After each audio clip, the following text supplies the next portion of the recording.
Then the third part of the framework, Shelley Grinder Tree Grid, is the Evergreen. This is on page 139 of your book, and it's also in the workbook.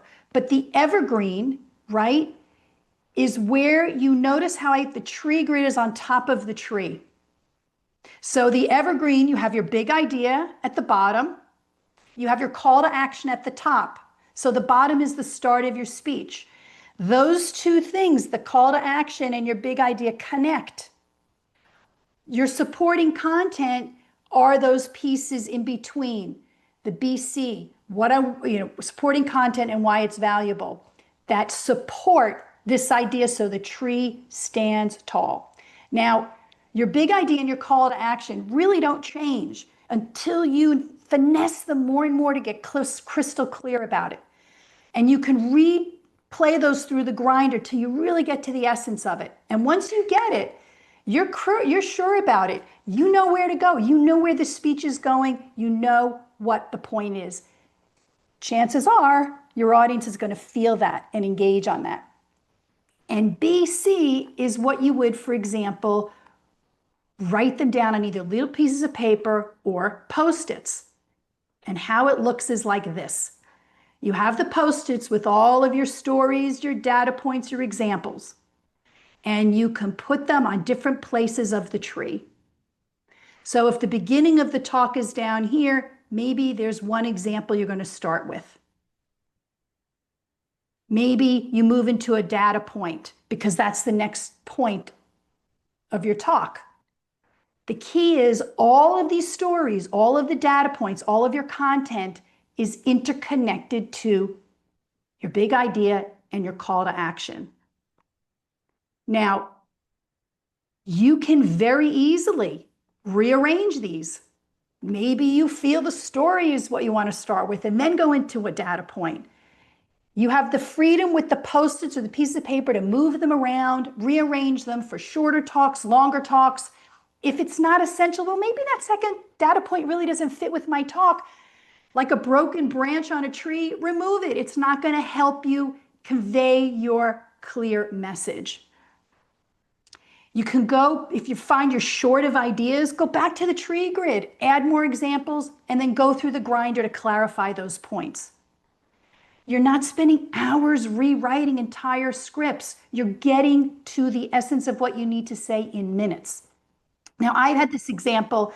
I was giving a speech, presentation for a big credit card company, and the hosts sent out the wrong link, so nobody was entering the room. By the time they figured it out, we were 15 minutes into the session. So my 60-minute talk was down to less than 40 minutes.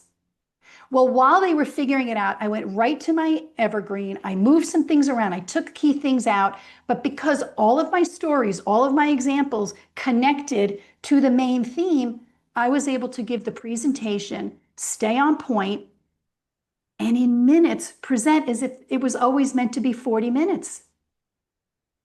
Because the clarity in your brain works you around this idea. Now, a pro tip, and all of these are in my slide deck blueprint download, which is, I'm going to share the QR code at the end of this. It's also referenced in the book and the workbook. But for example, if you have a 25-minute presentation, which is roughly the average, 20-minute presentations, give yourself 2 minutes for an intro, leave yourself 3 or so, 5 minutes for a Q&A, and an average of about 6 slides. And you want to talk about maybe 2 to 3 minutes per slide. That's a good starting point. If you have a 60-minute talk, 5-minute intro, 10 minutes for Q&A, maybe it's 10 to 15 slides. And if you find that you need to speak more elaborately about a slide, as I did here, more than 3 minutes, make it interactive, like we did today. Bring people into it so they're engaged. And where Taurus has a full day, the more interactive pieces you bring into the conversation and the presentation, we don't feel like we're just sitting here listening to a talking head. We're actively learning and doing as we go along.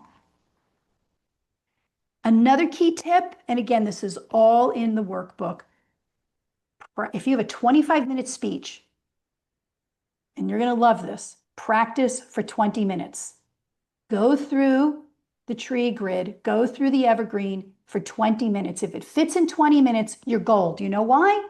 Because you've left yourself a buffer of 5 minutes to expand on a talk, to relax, not feel pressured. Oh my God, time is running out, time is running out. Maybe you add more Q&A at the end. So there's different ways to balance it, but once you have your key ideas and your elements, your speech is evergreen.